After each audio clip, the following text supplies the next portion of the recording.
y les debe de aparecer en el apartado de, ¿cómo se llama? Del chat que ya se está grabando la reunión para que todos estemos enterados. Entonces, bueno, cuando estábamos hablando de todas estas técnicas, nosotros habíamos pasado ya por un montón de pasos antes de que nosotros pudiéramos estar generando lo que es el producto. Entonces, o en este caso, lo que es el análisis. Una vez que nosotros ya pasamos por esto, tomamos la muestra, homogenizamos, pusimos todas las características del producto que vamos a estar mencionando, que vamos a estar analizando, ya ahora sí caracterizamos, homogenizamos de una manera adecuada y ya tenemos nuestro producto listo para que nosotros empecemos directamente lo que es el análisis. Lo que sigue es tomar consideraciones de por qué es que nosotros estuviéramos generando este análisis. Obviamente la primera va a ser porque pues se nos lo pide por, ¿cómo se llama? Por normativa. Entonces, algunos alimentos sí nos van a marcar una cantidad de agua predeterminada o que va a estar, que va a ser necesaria para nosotros poderlo cumplir con las características que están pidiendo estas normativas específicas. Por ejemplo, en el caso de la harina, nosotros tenemos que estar llevando cierto contenido de agua para hacer modificaciones específicas. Entonces, aquí, por normativa, a veces se nos van a estar pidiendo, más sin embargo, no tiene todo que ver con la parte de la inocuidad, o sea, no todo le va a hacer daño al consumidor en caso de que no se cumpla. Algunas cuestiones van a ser más cualitativas, de que si no se lleva a cabo, no se tiene suficiente humedad, etcétera, el producto va a salir con una textura inadecuada, un sabor distinto, etcétera, etcétera. Entonces, sí nos da mucha idea lo que son las modificaciones y las técnicas del agua al momento de tomar decisiones en las transformaciones de los alimentos. Más sin embargo, como les digo, no todas van a ir desde el punto de vista de la inocuidad. Obviamente va a haber una muy grande y ahorita la vamos a comentar. Voy a poner algunas consideraciones principalmente para que ustedes lo puedan revisar. Aquí vamos a ver algunas de las reacciones principales por las que nosotros necesitamos hacer esta técnica. La que nosotros vamos a poner, buenas tardes Jesús, la que nosotros vamos a poner como principal y es una de bastante importancia porque aquí va a determinar lo que es el costo de nuestro producto, va a ser que los compradores de materia prima no quieren comprar agua, no quieren adquirir agua en exceso. ¿Esto a qué se refiere? Cuando nosotros estamos hablando de un producto, nosotros estamos pagando una cantidad de dinero por ese producto. También buenas tardes a Jorge. Cuando nosotros estamos haciendo modificaciones en nuestros alimentos, obviamente vamos a cambiar ciertas características que le vamos a estar influyendo para que pues tenga un resultado diferente. Porque con mismos ingredientes podemos obtener mucho tipo de productos. Por ejemplo, los productos de panificación con harina, agua y levadura, nosotros podemos obtener y gobernar el mundo. Más sin embargo, ciertas modificaciones que le pudiéramos generar a lo que es la técnica de ¿cómo se llama?, de diseño o de obtención de lo que es nuestro producto, van a darnos características distintivas. En este caso, el consumidor no nos quiere pagar, o la persona que venga de la industria no nos quiere pagar por agua, nos quiere pagar obviamente por el nutrimento. ¿A qué se debe o cómo es que nosotros vamos a tabular este precio?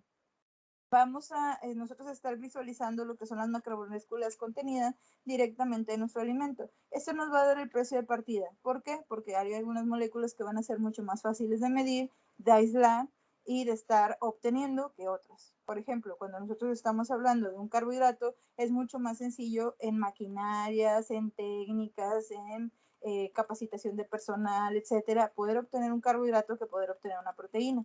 ¿Por qué? Porque la proteína la vamos a tener que estar cuidando que no se desnaturalice o que pierda su valor, que nosotros tengamos, ¿cómo se llama?, las maquinarias adecuadas. Estas maquinarias van a ser mucho más costosas para poder cuidar esa proteína, etcétera, etcétera. Entonces, todas esas características se van a ir impactando en lo que es el precio final del producto.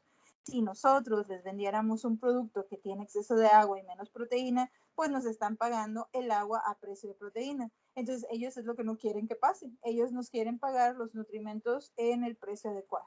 Entonces, esto también se puede transformar a muchos tipos de variantes cuando estamos hablando de alimentos.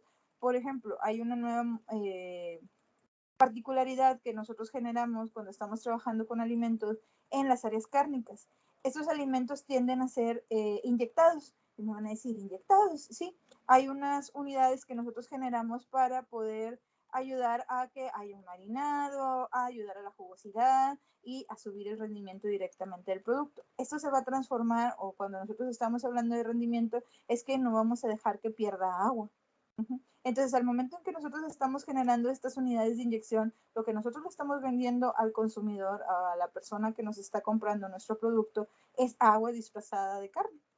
¿Por qué? Porque nosotros le estamos diciendo que el producto pesa 150 gramos, pero de esos 150 gramos, 50 solamente es de agua, que nosotros le estamos vendiendo al precio como si fuera carne. Entonces, ellos lo que hacen es, oye, pues no me conviene que tú me estés vendiendo esto, porque obviamente la carne pues va a ser mucho más cara que el agua que yo te pueda estar comprando. Entonces, yo necesito generar técnicas para estar haciendo esas evaluaciones y que no me vendas un producto que no sea el que yo necesito. Entonces les digo, hay muchos ejemplos que nosotros pudiéramos estar manejando, pero la industria, no solamente las normativas, nos está pidiendo directamente que nosotros generemos lo que son pruebas ¿cómo se llama?, de humedad en los alimentos. Sino pues ya, como les digo, ya son técnicas que nosotros vamos a ir evaluando para visualizar que el producto esté en las mejores condiciones. También, y como les decía, algo muy importante que tenemos que tomar en cuenta es que a ciertos niveles de agua pues se contamina más fácil nuestro producto y también es mucho más difícil que nosotros podamos mover cierto tipo de productos con niveles excesivos de agua. Es mucho más fácil extender la vida de anaquel en productos que tienen cierta humedad, entonces sobre todo humedades bajas para nosotros poder decir, bueno, pues va a durar tanto en el anaquel y no tener que hacer un producto altamente perecedero. Porque pues si nos va a durar una semana, pues qué sentido tiene que nosotros lo estemos vendiendo industrialmente. Ojo, hay cosas que tienen que durar eso y que se pueden hacer implementaciones, pero que las personas lo van a consumir así tal cual y nosotros lo vamos a llamar alimentos frescos. Ya no es un alimento que lleve alguna técnica de modificación o alguna técnica de conservación para poder extender la vida útil. Pero como les digo, aquí nosotros tenemos que tomar en cuenta esta información de acuerdo al contenido de humedad, para nosotros poder decir, bueno, tiene tanto contenido de humedad, se va a estar comportando así, eso quiere decir que no se nos va a contaminar con este y este otro microorganismo que pudiera estar creciendo.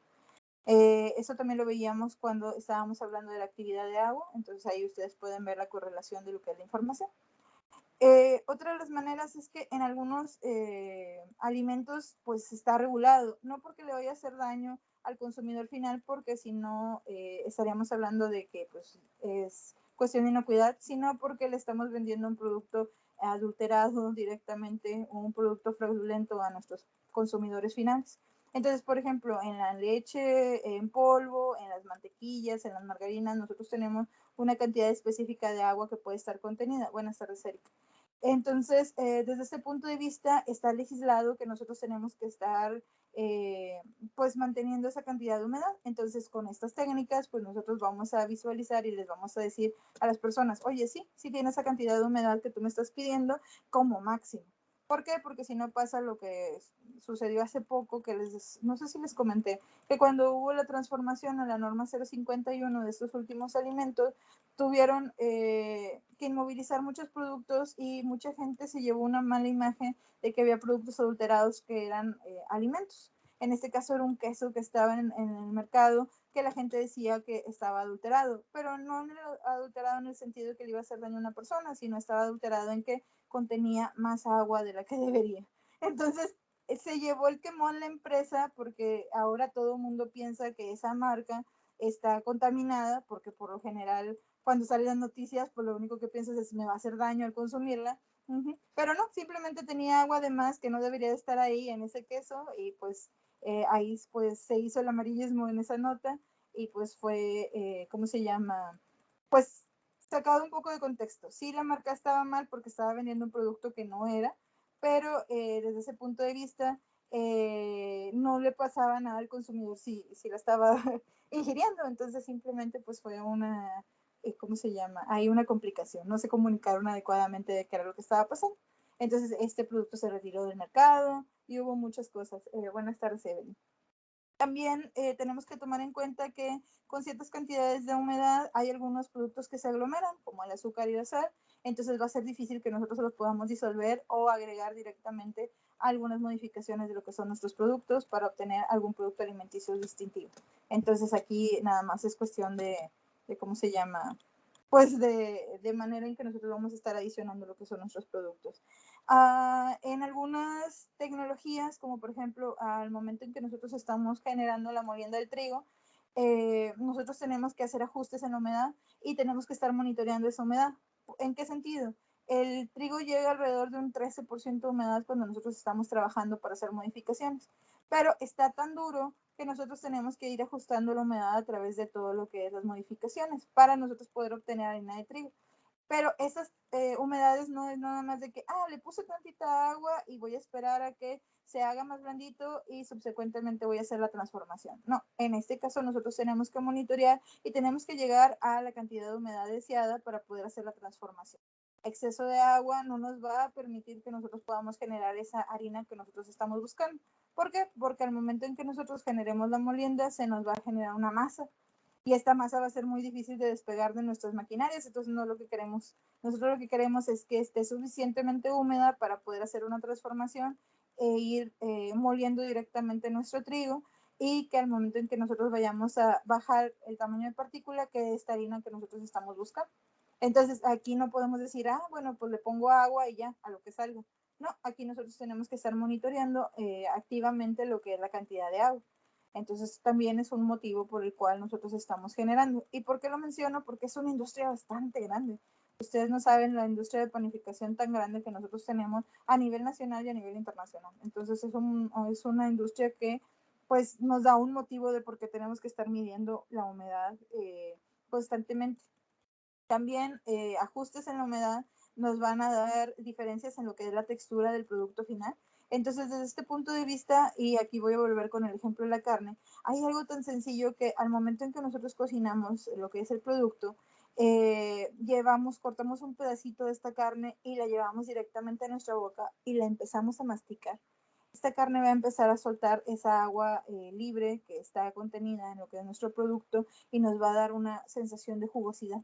Entonces, esta agua va a estar ligada a las características de aceptación del producto. Las personas van a decir, es que estaba bien suave, estaba súper jugosa, yo sí la quiero seguir comprando. O por el contrario, si nosotros tenemos un mal contenido de humedad, van a decir, no, esa carne estaba súper dura, jamás en la vida la voy a volver a comprar. Ajá. Entonces, simplemente con el contenido de agua, nosotros le estamos dando una sensación a la persona de aceptación o de rechazo.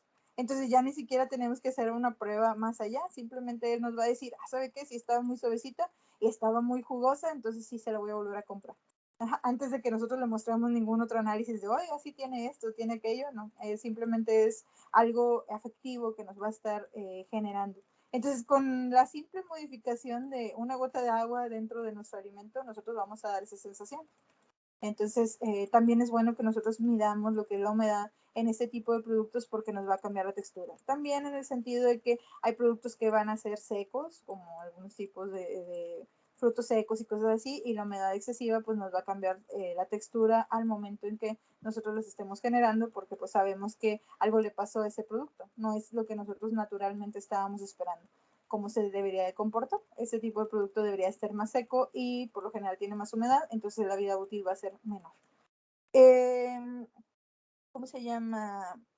Otra de las maneras o por qué es que tenemos que estar haciendo es para la toma de decisiones al momento de que estamos generando algún alimento. Estamos haciendo un desarrollo de nuevos productos o es un parámetro que es adecuado para que nosotros podamos visualizar cómo se va a comportar una proteína o una grasa a través de lo que nosotros estamos realizando en transformación. Entonces, pues ahí nosotros también hacemos la aplicación de lo que es los contenidos de humedad. Ojo, aquí les voy a hablar primero de la técnica tradicional y se van a dar cuenta que se lleva mucho tiempo, pero por eso es que también les voy a hablar de unas técnicas secundarias donde ustedes la van a poder hacer de una manera más sencilla. También esto va a venir de acuerdo a la empresa. Ustedes van a tenerse que acostumbrar a la infraestructura con la que vayan a trabajar. Algunos van a tener infraestructuras grandes, con máquinas adecuadas, etcétera, y otros simplemente pues van a tenerse que acostumbrar a trabajar de la manera pues a la antigüita, como uno pudiera decir. Entonces, bueno, una vez viendo todo lo que son estas características y por qué es que nosotros necesitamos hacer esta técnica, pues la metodología va a ser muy, muy sencillita. Y aquí nosotros vamos a utilizar, y la primera que vamos a describir, es la metodología de secado por estufa. Entonces, esta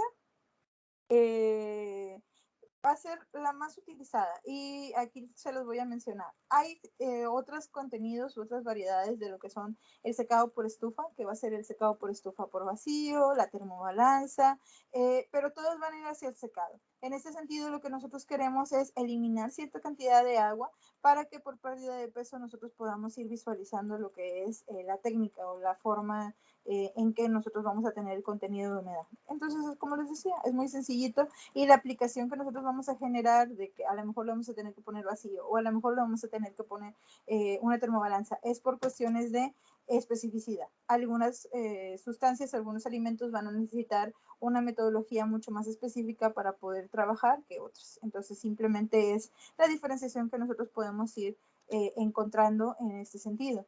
Entonces, los métodos de secado son los más comunes para valorar el contenido de humedad de los alimentos. Se calcula el porcentaje en agua por la pérdida de peso debido a su eliminación por calentamiento bajo condiciones normalizadas.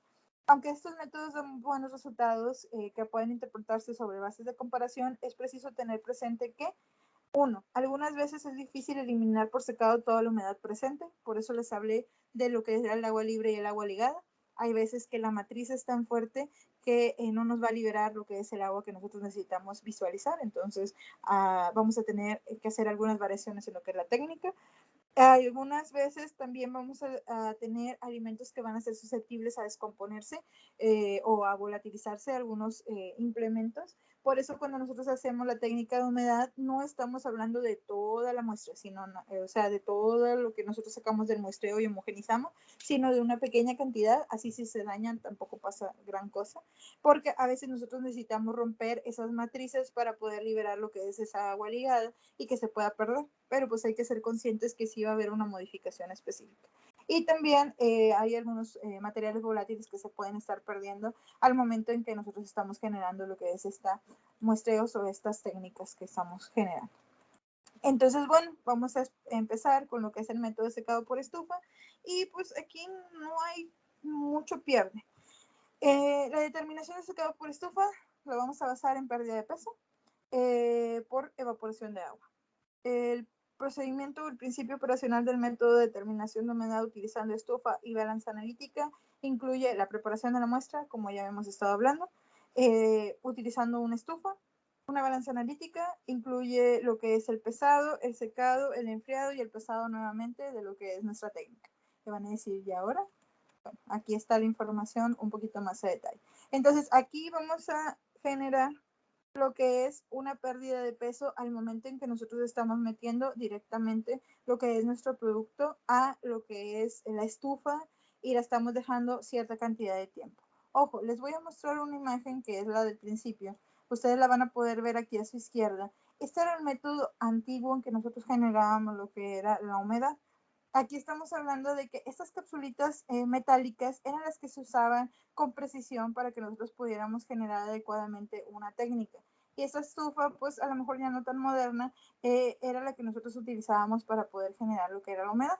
En ese sentido, estas capsulitas han ido cambiando, pero la técnica es exactamente la misma. Nada más ahora tenemos básculas más modernas, tenemos estufas más modernas y tenemos capsulitas que tienden a ser desechables. ¿Por qué? Porque pues modernidad. Entonces, en este sentido, nosotros tenemos lo que es nuestra capsulita con nuestra muestra húmeda y nosotros vamos a obtener nuestra capsulita con nuestra muestra seca. ¿Cómo vamos a empezar? Bueno, primero que nada, nosotros tenemos que decidir qué es lo que vamos a estar utilizando.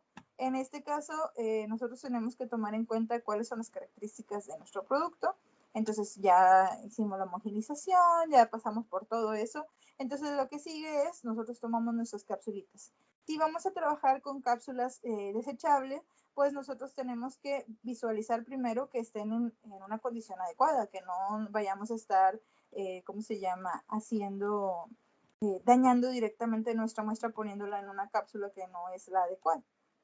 En este sentido, ¿cómo nos vamos a visualizar que las cápsulas están adecuadas? Pues que no tienen ningún daño alrededor. Estas cápsulas tienden a ser muy, muy frágiles, entonces para poder ir sabiendo que la cápsula está en buen estado, pues simplemente no tiene que tener dentaciones o abolladuras al momento en que nosotros estuviéramos trabajando. Estas cápsulas, lo que sigue es, las vamos a rotular.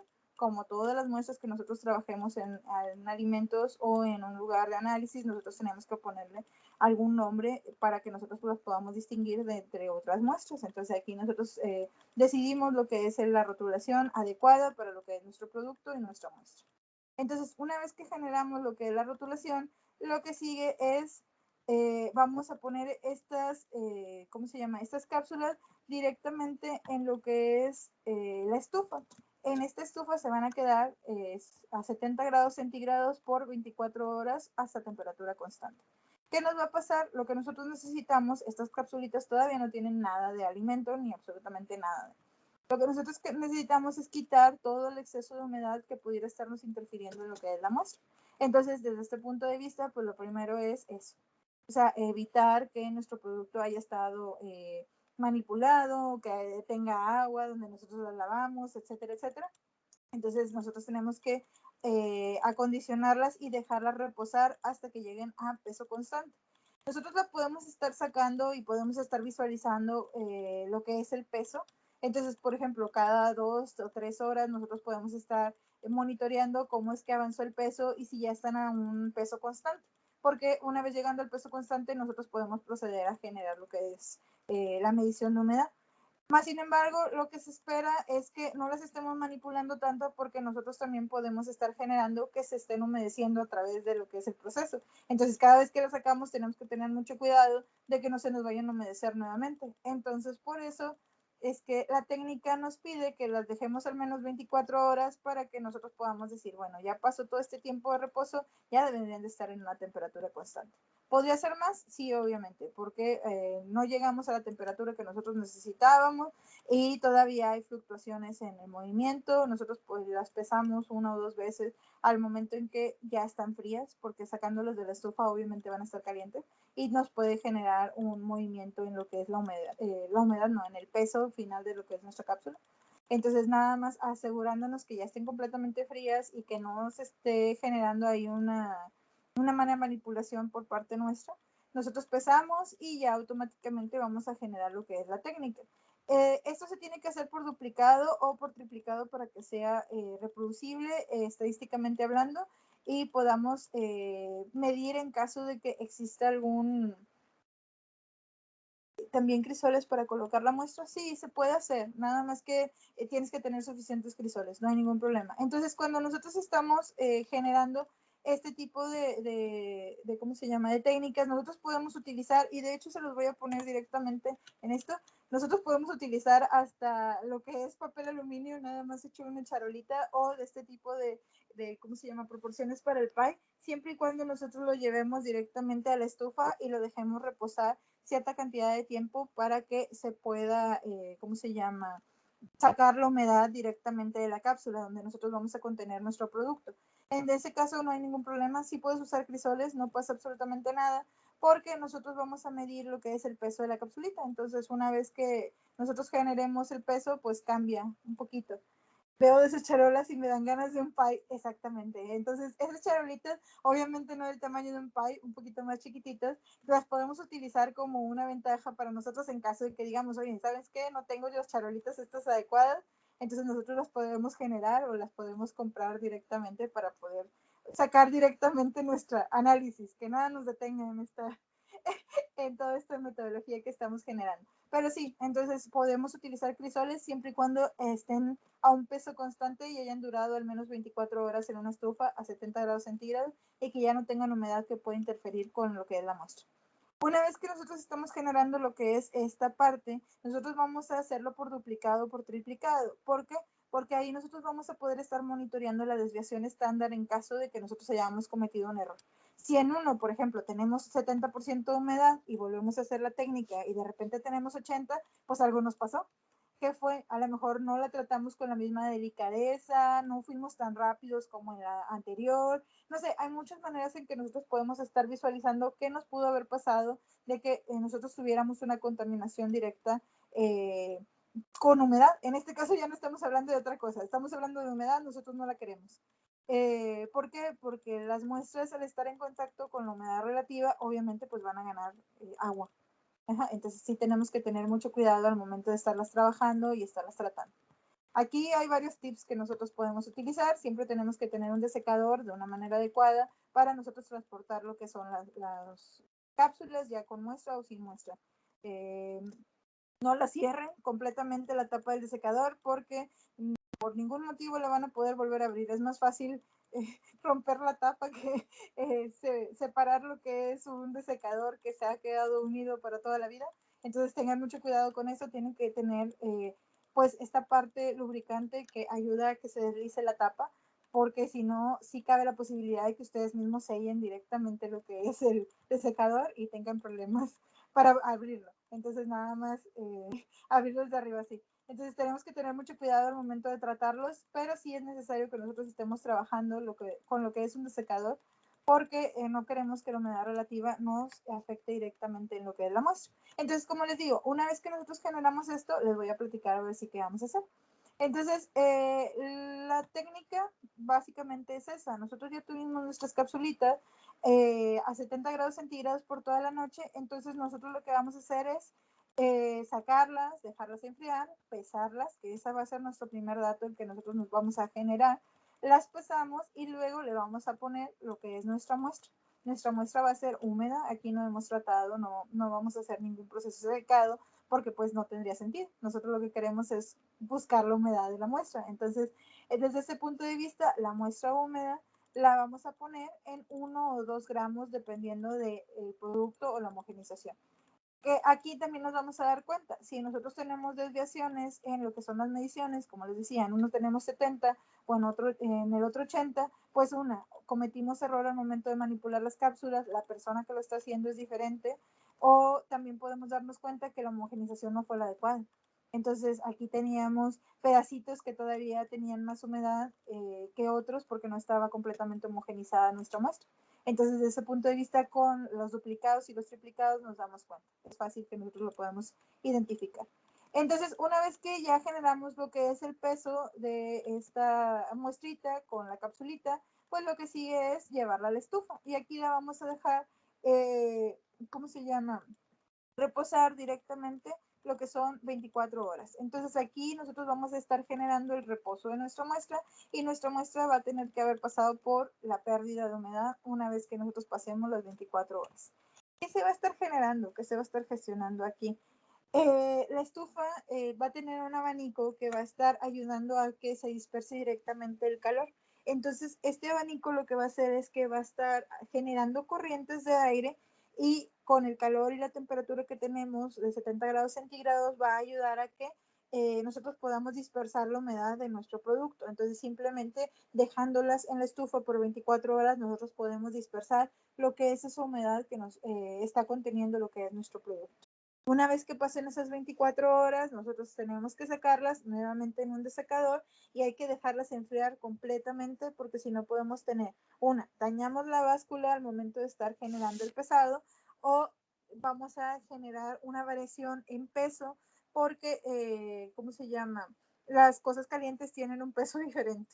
Entonces tenemos que enfriar directamente nuestra muestra y sí tenemos que tener mucho cuidado porque a veces nos pasa ya se me hizo bien tarde, ya no la voy a poder pesar ahorita y todavía tiene que enfriarse, la voy a dejar 24 horas en el desecador y mañana la peso.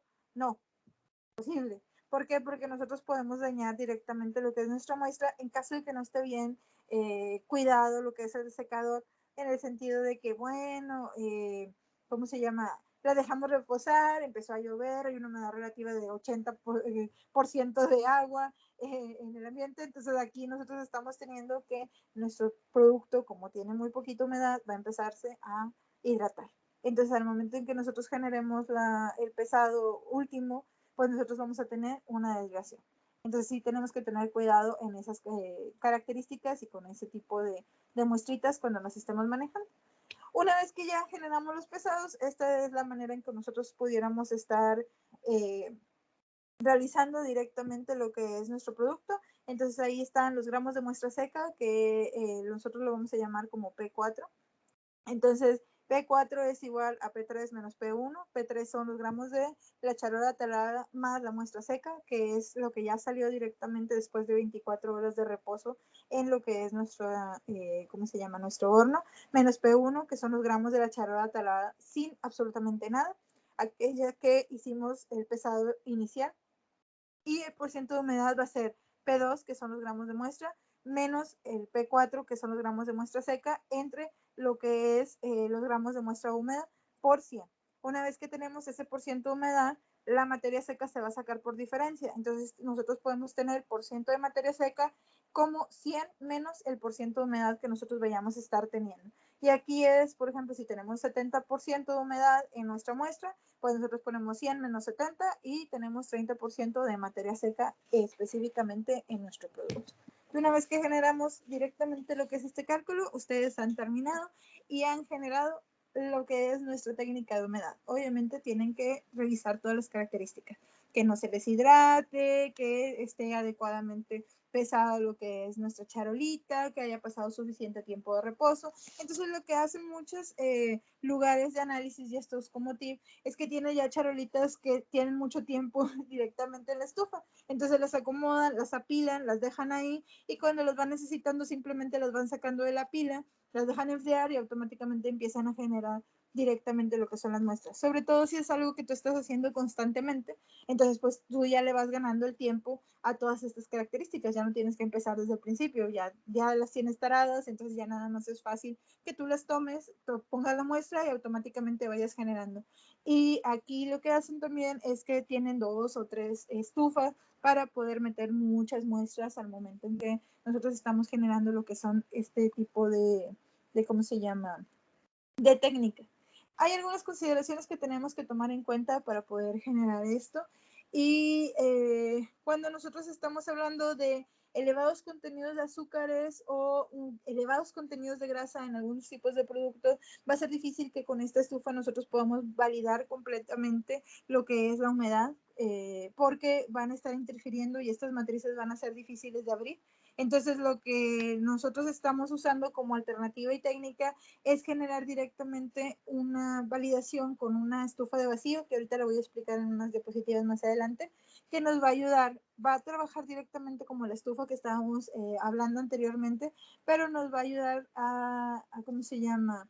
A por medio de la presión que nosotros le estamos poniendo directamente por el vacío, a que se evapore mucho más fácil lo que es nuestra agua que está contenida en lo que es nuestro alimento. Entonces, de esta manera, la presión nos va a ayudar a que salga más fácilmente esa agua. También hay algunos productos que no se pueden estar revisando directamente en la estufa, como lo que son las especies, que pueden tener contenidos de sustancias volátiles que nos van a estar generando una interferencia directa en lo que es el contenido de humedad. Entonces, estas las tenemos que ir revisando con otras metodologías que podemos estar aplicando. Hay muchas metodologías para la medición de agua, entonces nada más tenemos que encontrar la adecuada para el condimento que nosotros estamos utilizando. ¿Cómo se llama? Tenemos que tomar en cuenta que las maquinarias tienen que estar adecuadas, o sea que como nosotros estamos midiendo la pérdida de peso, la estufa tiene que estar calibrada y tiene que estar funcionando al 100, porque si nosotros tenemos un espacio donde no calienta o donde no llega suficiente aire, etcétera, vamos a estar teniendo desviaciones en lo que son las variaciones de lo que es nuestro producto, nuestros resultados. Entonces, al momento en que nosotros tenemos que ir revisando desde ese punto de vista, pues tenemos que tomar en cuenta que tiene que haber ahí una caracterización o tenemos que haber pasado por una calibración de la maquinaria para que se ajuste directamente lo que es nuestro producto, en este caso, las adecuaciones de la estufa. Como no hay, o como cuando estamos trabajando con estufas que son muy viejas o que no son sistemas eficaces, pues nosotros tenemos que pues verificar que se esté generando lo que es la temperatura adecuada. Entonces nosotros lo que ponemos es un bulbo de un termómetro al lado de lo que es nuestra muestrita que estamos generando para estar visualizando que realmente se está llevando a cabo la temperatura, los 70 grados centígrados, al reposo de cierta cantidad de tiempo. Ojo, nosotros no podemos estar abriendo y cerrando la estufa porque vamos a estar modificando lo que es la temperatura. o no la podemos dejar abierta mucho tiempo. Entonces sí tenemos que tomar en cuenta que al momento en que estamos generando la humedad, todos estos cambios en la presión donde uno abre y cierra la estufa, pues nos van a traer modificaciones y nos pueden traer desviaciones en lo que es nuestro producto. Entonces por eso es que las empresas optan por tener más cantidad de estufas para unas sean de material y otras sean directamente de lo que es la muestra que estamos visualizando. ¿Cómo se llama? Hay que tener en cuenta que muchos productos, una vez que son deshidratados o que están perdiendo humedad, pues vuelven a adquirir agua. Entonces es una de las consideraciones muy importantes que no se nos vaya a humedecer nuestros productos. Y también tenemos que tomar en cuenta que hay algunos productos en alimentos que van a generar reacciones al momento en que nosotros estamos realizando lo que es el aumento de temperatura. En este caso, esas reacciones nos van a liberar agua que no estaba contenido originalmente en nuestro producto. ¿Por qué? Porque se está gestionando por la reacción que nosotros estamos haciendo por la cantidad de calor. Ya no estamos liberando solamente agua, sino que estamos transformando más macromoléculas en otras cosas distintas. Entonces, desde ese punto de vista, también tenemos que adecuar a esos tipos de productos, pues a lo mejor alguna otra metodología para que no nos esté interfiriendo, porque sí vamos a tener desviaciones. Entonces, mientras que en un duplicado o en un triplicado una de las muestras se va a comportar de una manera, a lo mejor a la siguiente se le hizo esta reacción de pardeamiento y se va a comportar de una manera completamente distinta. Entonces vamos a tener, en uno vamos a tener 30% de humedad y en el otro vamos a tener, no sé, 95%. Entonces estamos hablando de desviaciones fuertes porque nosotros estamos generando lo que son modificaciones directas por el aumento de temperatura. Entonces, desde este punto de vista, ellos generan o ellos proponen que usemos estufas de vacío. Entonces, las estufas de vacío, y aquí se las voy a explicar de una manera muy simplificada y muy rápida, se basan, obviamente, al igual que nosotros estamos hablando de una estufa normal, pues nosotros le vamos a poner el calentamiento, pero aquí lo único que vamos a hacer es que le vamos a poner una presión. Entonces, nosotros vamos a utilizar los mismos 70 grados centígrados, pero le vamos a ayudar haciendo que sea mucho más rápida y mucho más sencilla la manera en que nosotros vamos a estar generando la técnica por medio del vacío. El vacío no podemos excederlo de 100 miligramos de mercurio porque cabe la posibilidad de que nosotros generemos lo que es una implosión de nuestra maquinaria o dañemos directamente lo que es platito, etcétera, etcétera. Entonces sí tenemos que tomar en cuenta que esta no es muy usada, más que para casos específicos donde nosotros tengamos que decir, bueno, yo me dedico a este producto y este producto se daña muy fácilmente, aquí sí yo voy a tener que estar usando la metodología de secado por estufa de vacío, porque sí me genera una rentabilidad el que yo ponga todas estas características. ¿Por qué? Porque pues obviamente nosotros tenemos que tener la estufa, pero también tenemos que tener la maquinaria que genera vacío.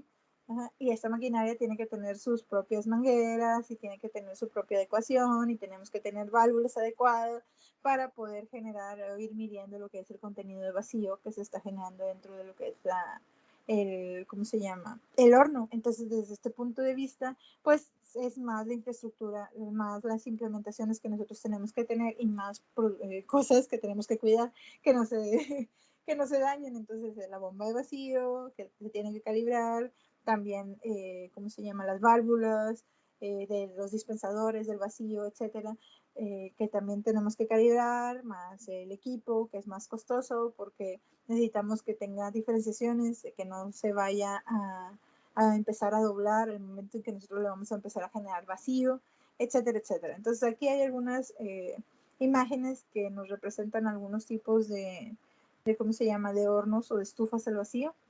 Aquí ustedes pueden ver que tienen los displays, tienen las válvulas para estar regulando lo que es la cantidad de vacío dentro de lo que son sus espacios. Y estas, sí, una vez que entran, ya no se pueden abrir hasta que nosotros despresuricemos y, o sea, que quitemos lo que es el contenido de la presión de nuestro producto y ahora sí ya podamos estar generando. Entonces, este tipo de maquinarias es eso, metemos todas las muestras, cerramos y pues ahí se quedan hasta que nosotros terminemos porque no se pueden estar abriendo y cerrando por lo mismo de lo que es el vacío que estamos generando. Otra de las técnicas que nosotros vamos a estar visualizando y que tenemos que estar tomando en cuenta es el método de secado de la termobalanza. Y en este caso, la termobalanza, y se los voy a mostrar, les voy a poner lo que es la imagen, es una maquinaria que ha venido ganando impulso en la industria cada vez más. ¿Por qué? Porque nosotros estamos teniendo directamente lo que es una necesidad. Nosotros tenemos un producto que se está manipulando y que se está revisando constantemente en humedad. Entonces, desde este punto de vista, nosotros tenemos que decir, oye, pues realmente funciona o no funciona o qué está pasando con este producto, pero tenemos que dar resultados. Bueno, tiene tanto por ciento de humedad, pero pues no nos podemos esperar 24 horas para decirles. Hay algunas personas, por ejemplo, llegan, nos dejan lo que es nuestro cargamento, están ahí en un tráiler que está esperando por entrar a nuestra empresa, bajar lo que es el producto que nosotros le estamos comprando. Entonces nosotros le tenemos que realizar una prueba rápida. En este caso, la termobalanza nos ayuda a definir si el producto viene en las condiciones adecuadas. ¿Por qué? Porque en menos de 10 minutos, 15 minutos máximo, nosotros podemos llegar a tener lo que es un resultado. En vez de decirles, oye, bueno, pues sí, te voy a comprar, pero este resultado te lo voy a decir si te lo voy a aceptar de aquí a 24 horas. Ojo, nosotros no podemos aceptar todo lo que llegue a nuestra compañía. ¿Por qué? Porque a veces llegan productos que no son los adecuados o no vienen con las condiciones que nosotros estamos necesitando. Entonces, desde este punto de vista, tenemos que tener metodologías rápidas para la toma de decisiones. La termobalanza viene a ser una de ellas. Entonces, este método se basa en evaporar de manera continua lo que es la humedad de la muestra y el registro continuo de la pérdida de peso hasta que la muestra se sitúe en un peso constante. El error de pesada en este método se minimiza cuando la muestra no se expone constantemente al ambiente. Nosotros ponemos lo que es nuestro producto esparcido en una charolita. Tienen charolitas especiales que van a tener la característica de cada termobalanza. Cada una de las termobalanzas va a tener un manual donde nos va a decir cómo es que nosotros vamos a tener que tratar cierto tipo de productos. No todas se van a tratar iguales. Entonces nos van a decir, de este tipo de producto, tantos gramos, de este tipo de producto, tantos gramos, y así sucesivamente, porque todas ellas tienen que estar calibradas específicamente para lo que nosotros estamos midiendo. Entonces, aquí a lo mejor vamos a usar 10, 15 gramos, etcétera, etcétera. Obviamente, al ser una termobalanza, pues es lo mismo. Nosotros estamos generando el calentamiento en la misma balanza. Entonces, aquí nosotros tenemos que pesar también el platito, tenemos que pesar lo que es la muestra y tenemos que ir visualizando cómo se va a ir desarrollando en caso de que se nos pidan los datos. Obviamente, el porcentaje de humedad se nos va a presentar directamente en lo que es la pantalla. Ustedes pueden ver la imagen de la izquierda y dice 96.79% de humedad. Ahí ya está tal cual, ya no tenemos que hacer ninguna aplicación ni ninguna metodología más. Pero también ustedes pueden ver desde el otro punto de vista que hay un 14.55 y eso es por pérdida de peso. Entonces ahí ustedes pueden ver que la charolita tuvo una desviación o una diferenciación en lo que es el peso, no desviación, vaya. Entonces, nosotros ahí tenemos que aplicar las matemáticas. Entonces, de manera donde nosotros nos vamos a sentar, teníamos tanto y tenemos tanto y etc. Les quise poner estas diferenciaciones porque las dos son termobalanzas y si ustedes pueden notar, las dos tienen el mismo logo porque las dos son de la misma compañía, nada más que van a comportarse de diferente manera. Y a nivel industrial ustedes van a encontrar un montón de termobalanzas y más. Entonces, cada una de ellas va a tener sus adecuaciones. ¿Cómo funcionan? En la parte de arriba tenemos lo que es este bulbo y este bulbo va a generar lo que es el calor directamente irradiado a lo que es nuestro producto. Ojo, aquí nosotros sabemos que se va a dañar todos los demás macromoléculas que estén conexas, pero lo que nosotros estamos midiendo o el objetivo de esto es obtener la humedad. Una vez que terminamos, esta muestra tiene que ser desechada, ya no se puede utilizar para ninguna otra característica. Este tipo de maquinarias no se usan para secar productos.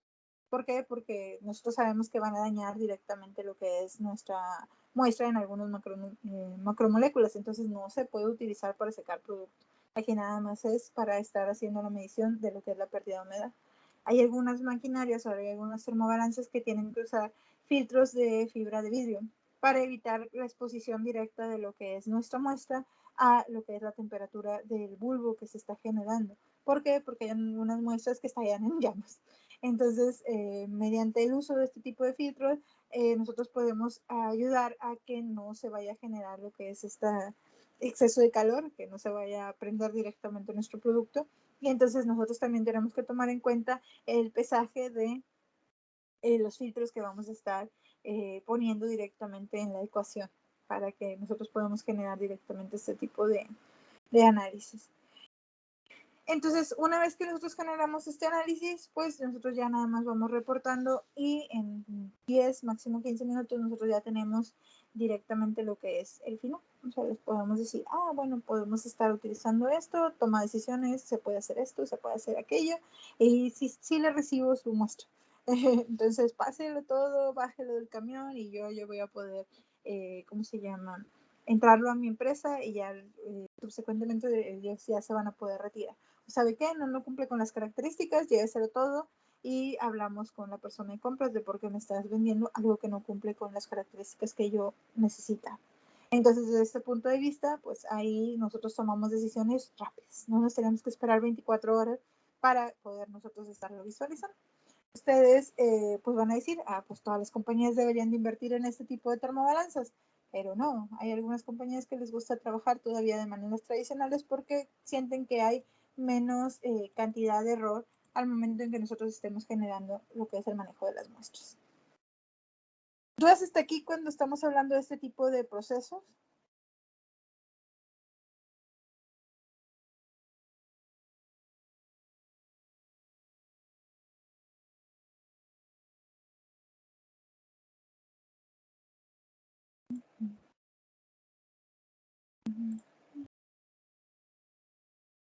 Ninguna. Ok, perfecto. Bueno, entonces, ahí también dice Fanny que todo bien. Hay una metodología extra que se puede utilizar para lo que es la medición de humedad. Ojo, también ahí Sara ahí me pone que está todo bien. Cuando estamos haciendo esta metodología va a ser cara de muchos aspectos. Cara por el sentido de los instrumentos, cara por el sentido de los reactivos, cara por el sentido de muchas cosas.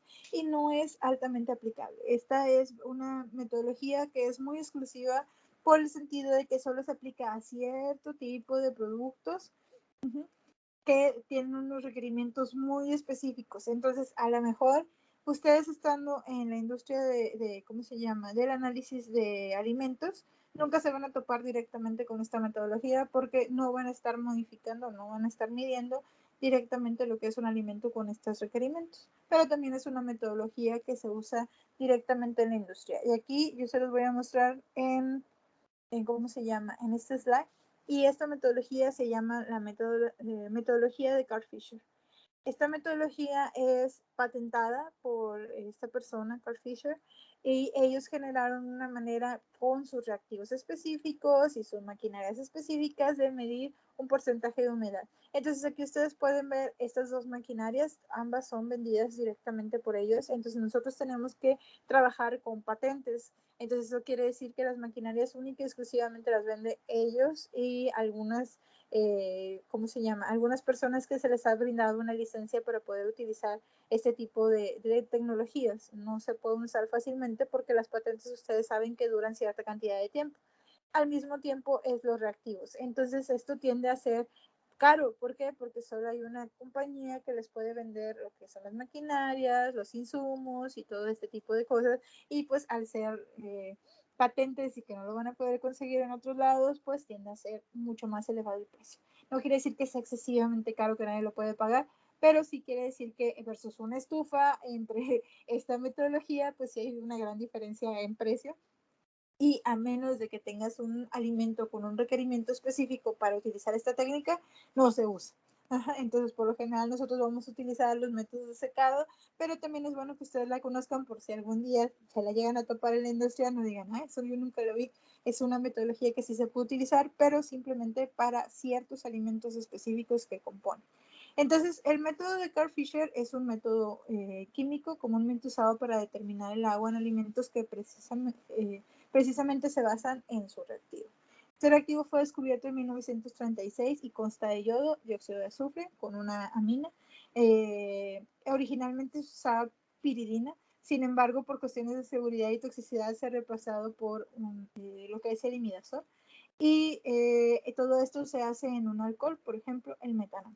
Ojo, tiene sus características y esta metodología yo les voy a presentar nada más la forma muy sencilla. Hay un libro específico de ellos que vienen con su maquinaria, donde ellos te van a decir cómo preparar sus reactivos, porque ahí ustedes pueden ver que hay una R. Por ejemplo, dice en las siguientes reacciones vienen los compuestos y al lado del RN ustedes pueden ver que es una R. Esto es porque es una marca registrada con una patente. Entonces, desde ese punto de vista, ustedes tienen que comprar adecuadamente lo que son los reactivos ya preparados directamente por ellos. Ustedes no pueden preparar el reactivo porque ustedes tienen que comprar el reactivo directamente a ellos. Entonces, ahí ellos también les van a dar el manual especificando cómo se tiene que hacer, qué tanta cantidad, cómo es que nosotros lo pudiéramos estar generando. Entonces no hay mucha ciencia atrás de esto, no es como que les pueda explicar toda la técnica así tal cual, porque mucho de esto es secretismo de que se ha ido generando, pero ellos te muestran los resultados de por qué se aplica, etcétera, etcétera. Entonces, a grandes rasgos, estas son las que son las reacciones que nosotros estamos utilizando y por medio de una desecación, también aquí nosotros vamos a hacer la evaporación de lo que es el agua, más sin embargo lo vamos a hacer mediante reactivos químicos. Entonces vamos a hacer una evaporación química, o sea, una liberación directamente de lo que es nuestra humedad para que nosotros podamos estar midiendo lo que es la pérdida de humedad a través de la aplicación de lo que son estos reactivos. Entonces, más o menos, a grandes rasgos es lo que es esta metodología. Y como les digo, si ustedes ponen métodos de Carl Fisher, le van a salir directamente lo que es el reactivo, dónde comprarlo y cómo hacerlo, y ahí les van a venir. Número 1, pone el activo 1 en esta cantidad. Número 2, pone el activo 2 en esta otra cantidad. Número 3, pone esto y hace esto. Número 4, conecta esto y esto. Entonces no hay mucha ciencia aplicada referente a la técnica. Entonces nada más para que ustedes la conocieran y ahí ustedes lo pueden ver. Aquí algunas contemplaciones. Entonces habitualmente se utiliza un exceso de dióxido de azufre, piridina y metanol, de manera que la fuerza del activo venga determinada por la concentración de yodo. Este reactivo es un poderoso deshidratante, por lo tanto, la muestra como el reactivo deben de protegerse contra la humedad del aire, cualquiera que sea la técnica utilizada. Se hace por titulación y estas pueden ser visuales o potenciométricas. En su forma más simple, el mismo reactivo funciona como indicador. La disolución muestra mantiene un color amarillo canario mientras haya agua, que cambia luego de amarillo a un amarillo cromato y subsecuentemente va virando a un amarillo diferente al momento en que nosotros estamos generando lo que es ¿cómo se llama? La evaporación de nuestra agua por medio de estos reactivos.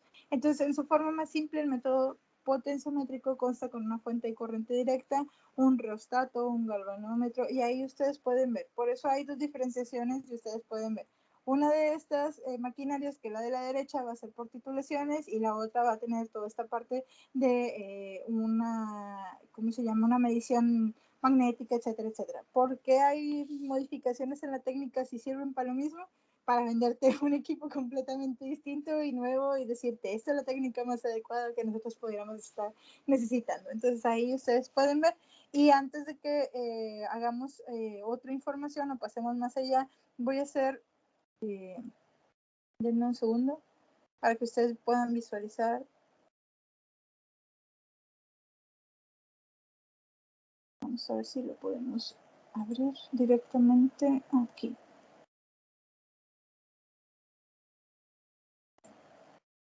Ahí estamos. Voy a dejar de presentar esto y les voy a compartir esta ventana. ¿Y dónde está? Aquí está. Y ahí ustedes pueden ver directamente. Esa es una de los múltiples panfletos que ustedes van a ver de cómo es que funciona directamente lo que es el producto y cómo te lo van a vender. Entonces ahí ellos te explican todo lo que es la característica, colorimétrica, cómo por el cambio de color ustedes, el viraje, ustedes van a poder indicar cómo es que se va perdiendo directamente lo que es la humedad, lo que son los reactivos que están conexos con esta pérdida directamente. Aquí ustedes pueden ver que hay más maquinarias que pues, ellos les van llamando directamente por nombres. Entonces ellos les van explicando cómo es que van funcionando y cómo se van adecuando y ellos les van diciendo qué característica va a ser la más adecuada para qué tipo de producto y qué maquinaria van a estar. Y aquí ustedes pueden ver los rangos de operación, la velocidad, reproducibilidad desde el punto de vista de la calorimetría, desde el punto de vista de la volumetría.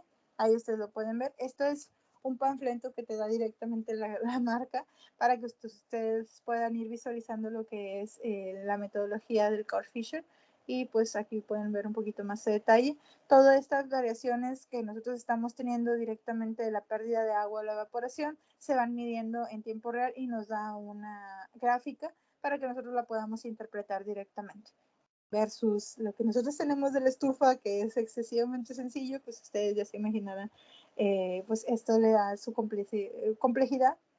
No quiere decir que sea una maquinaria diferente o que sea una maquinaria que no podemos utilizar, simplemente les digo que es más particular. Entonces, si tenemos un alimento que necesita ciertas características, que no vamos a encontrarlo en otro que necesita ahora sí lo que es la parte química para volatilizar de una manera adecuada lo que es el agua, pues vamos a tener que recurrir a este tipo de reactivos y a este tipo de maquinarias. Si no, todo lo demás lo vamos a hacer en secado. Y aquí ustedes pueden ver un ensamble en manera de imagen de lo que fuera todo lo que es la característica del equipo de Carl Fisher y donde nosotros estamos generando directamente lo que es las variaciones. Y así hay muchos. Ustedes van a poder ver de acuerdo a los nombres y los números de las maquinarias cuáles son los más adecuados para lo que son sus características.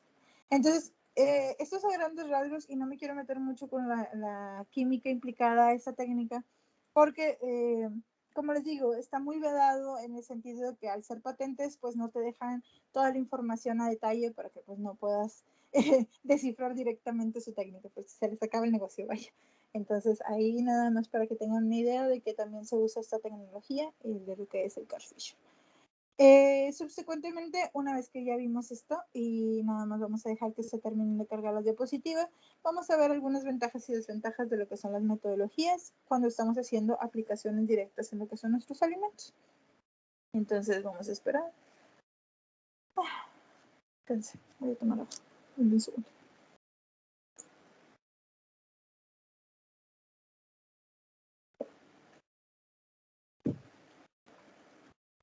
Ahora sí. Entonces, ventajas y desventajas. El secado por estufa tiene como ventajas que es un método convencional, es conveniente, es rápido, es preciso, se puede acomodar varias muestras y se llega a la temperatura deseada más rápidamente. ¿Cuáles son las desventajas? La temperatura va fluctuando debido al tamaño de partícula, al peso de la muestra y a la posición de la muestra en el horno. Entonces nosotros tenemos que generar una buena homogenización para que no haya desviaciones al momento en que estamos generando el secado con estufa. Es difícil a veces remover lo que es el agua ligada, entonces a veces tenemos que utilizar lo que es el secado al vacío para poder ayudar a que esta agua ligada pueda salir. Hay pérdida de sustancias volátiles durante el secado, entonces sí es importante para nosotros conservarlas. Esto tenemos que buscar una alternativa que por lo general es esta estufa con vacío. También tenemos una descomposición de la muestra, por ejemplo el azúcar, y ahora como yo les comentaba, aquí con esos procesos de pardeamiento lo que nosotros necesitamos es hacer aplicaciones del tipo de estufa de vacío para no permitir que se genere agua extra que nos pueda estar interfiriendo en nuestra manipulación de muestra. En el caso de las ventajas y las desventajas del secado de estufa al vacío, pues se calienta a baja temperatura, porque parte ¿cómo se llama? De la técnica va a generar, ¿cómo se llama? La presión. Entonces, evaporamos el agua de lo que es nuestra muestra, la mitad por lo que es el secado y la mitad por lo que es el vacío. Entonces, se previene la descomposición de la muestra. Es bueno para compuestos volátiles orgánicos y el calentamiento de evaporación constante y uniforme. ¿Qué desventajas tiene? La eficiencia es baja para alimentos en alta humedad y no se puede analizar tantas muestras como en la estufa convencional. ¿Por qué? Porque en la otra nosotros tenemos mucho espacio y aquí los espacios son más limitados, más compactos. Las estufas de vacío tienen que ser más chiquitas para el sentido de que puedan manejar el vacío que se está generando y que no vaya a haber fugas, etcétera, etcétera. Tienen que cerrarse herméticamente, entonces no se pueden estar abriendo y cerrando. Entonces, si ustedes nada más tuvieran una muestra y al otro día tienen que analizar otra, pero ya tienen cerrada su estufa de vacío, pues se tienen que esperar para poder, ¿cómo se llama? Que se termine de procesar la primera muestra y poder meter la segunda muestra. Entonces ahí nada más tienen que tomarlo en cuenta como una de las desventajas. En el secado por termobalanza, pues las ventajas es un método semiautomático y automático. La muestra no es removida, por lo tanto el error de pesado es mínimo. ¿Por qué? Porque aquí no la estamos pasando absolutamente en ningún lado, no la estamos moviendo, la estamos poniendo directamente en el platito y ahí mismo se va a quedar. No estamos haciendo absolutamente nada. Entonces, como no lo estamos ni siquiera sacando otra vez a la humedad relativa del ambiente, no vamos a tener desviaciones en ese sentido. El tamaño de la muestra es pequeño dependiendo de la variación de lo que es la termobalanza. El problema y la gran desventaja que nosotros tenemos es excelente para la investigación, pero no es práctico en volumen. O sea, como nada más tenemos una termobalanza y tenemos un estudio y un análisis que nosotros pudiéramos decir se va a tardar alrededor entre 5, 10 o 15 minutos, dependiendo de la termobalanza, pues nosotros tenemos que esperarnos a que termine para poder cargar otra muestra y subsecuentemente. Entonces, si tenemos que analizar 100 muestras, pues tenemos que darle el tiempo suficiente para poder estar analizando cada una de ellas con sus 10 o 15 minutos respectivos por termobalanza. Entonces aquí la solución es comprar más termobalanzas, pero obviamente no son cosas tan económicas que pudiéramos decir, bueno, pues podemos tener como 50, ¿no?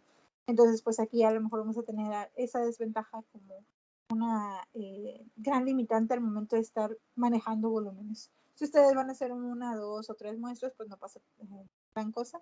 Si no, pues ahí sí, además de que tienen que dejar reposar el bulbo, que no se vaya a exceder lo que es el calentamiento del equipo, porque se puede quemar, etcétera, etcétera. Entonces hay muchas características de cuidado dentro de las termobalanzas que nos limitan un poco su uso, pero pues ustedes pueden ver.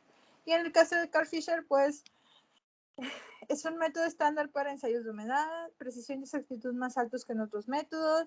Es útil para determinar agua en grasa y aceites, previniendo que se oxide lo que es la muestra. Toma pocos minutos, entonces porque todo está altamente estandarizado. Lo difícil es que los reactivos son inestables, que los reactivos se tienen que comprar directamente por ellos, que tenemos que proteger todos los dispositivos de la humedad atmosférica, ya no solamente los reactivos, sino todo el equipo tiene que estar protegido, todas las, ¿cómo se llama? Las maquinarias, las tuberías, todo tiene que estar bien asegurado para que no haya ningún daño, etcétera.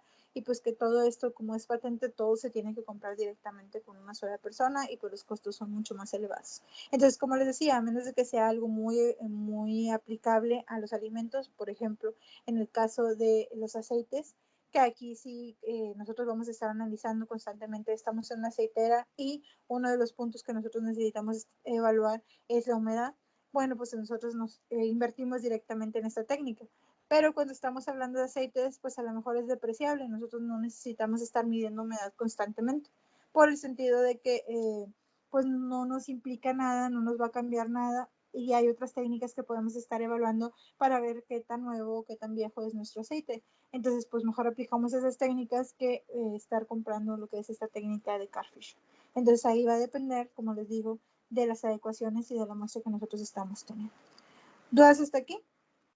Y si no existen dudas, es el momento de poner el presente en el chat, que es el que voy a tomar en cuenta para su asistencia.